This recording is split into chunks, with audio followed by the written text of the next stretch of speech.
بسم اللہ الرحمن الرحیم۔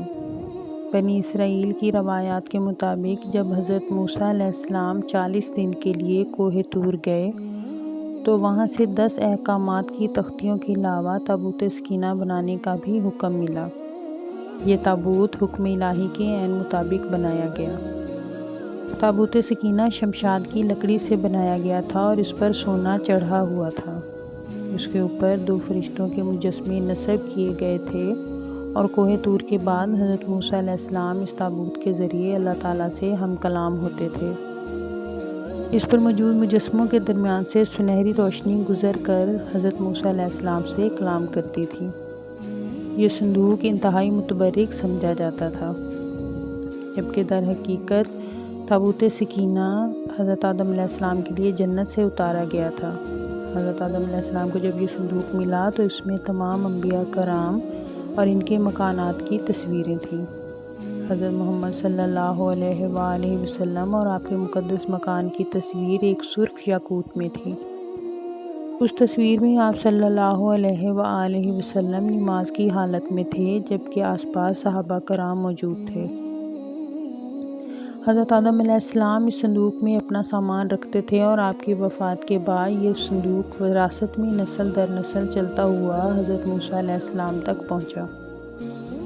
حضرت موسیٰ علیہ السلام کو جب یہ صندوق ملا تو آپ اس میں اپنا خاص سامان رکھنے لگے۔ اس صندوق کو قوم بنی اسرائیل بہت متبرک سمجھتے تھے، کیونکہ اس میں توراۃ شریف کا اصل نسخہ، 10 احکامات کی تختیاں، جنتی لاٹھی، حضرت موسیٰ علیہ السلام کا لباس، حضرت ہارون علیہ السلام کا امامہ اور ان کی لاٹھی، بنی اسرائیل پر نازل ہونے والا آسمانی کھانا یعنی من موجود تھا۔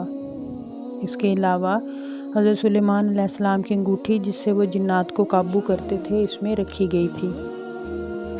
ان تبرکات کی بدولت یہ صندوق قوم بنی اسرائیل کے لیے انتہائی مقدس اور سکینہ یعنی دل کو سکون پہنچانے والا تھا۔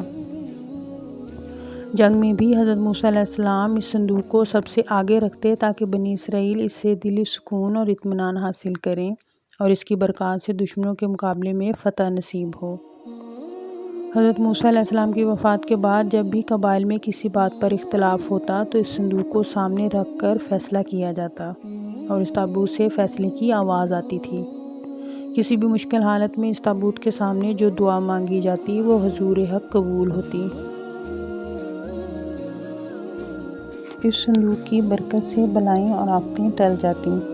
حضرت موسیٰ علیہ السلام کی وفات کے بعد قوم بنی اسرائیل جب احکامات الہی کی منکر ہو گئی تو قوم عمالقہ ان پر عذاب الہی کی صورت میں حملہ ور ہوئی اور ان کو محکوم کرنے کے بعد مقدس صندوق کو ساتھ لے گئی اور اس کی بے حرمتی کی۔ لیکن یہ صندوق خدائے حق کے حکم کی دلیل کی نشانی کے طور پر انہیں دوبارہ واپس مل گیا۔ وقت گزرنے کے ساتھ ساتھ قوم بنی اسرائیل ایک بار پھر رب سبحانہ کی نافرمان ہوئی تو بابل کے بادشاہ بخت نصر کی صورت میں ان پر عذاب الہی نازل ہوا، جس نے فلسطین کو فتح کر کے یروشلم کی اینٹ سے اینٹ بجا دی اور تابوت سکینہ کو ساتھ لے گیا اور اس کی بے حرمتی کی۔ بہرحال تابوت سکینہ کے غائب ہونے اور دوبارہ ملنے کے بارے میں مختلف حکایات ہیں، جبکہ اہل اسلام کے مطابق قیامت کے قریب حضرت سیدنا امام مہدی جب تشریف لائیں گے تو وہ اس صندوق کو فلسطین کی تبریہ نامی مشہور جھیل سے نکالیں گے، جبکہ ایک قول کے مطابق آپ اسے ترکی کے شہر انطاکیہ کے کسی غار سے نکالیں گے۔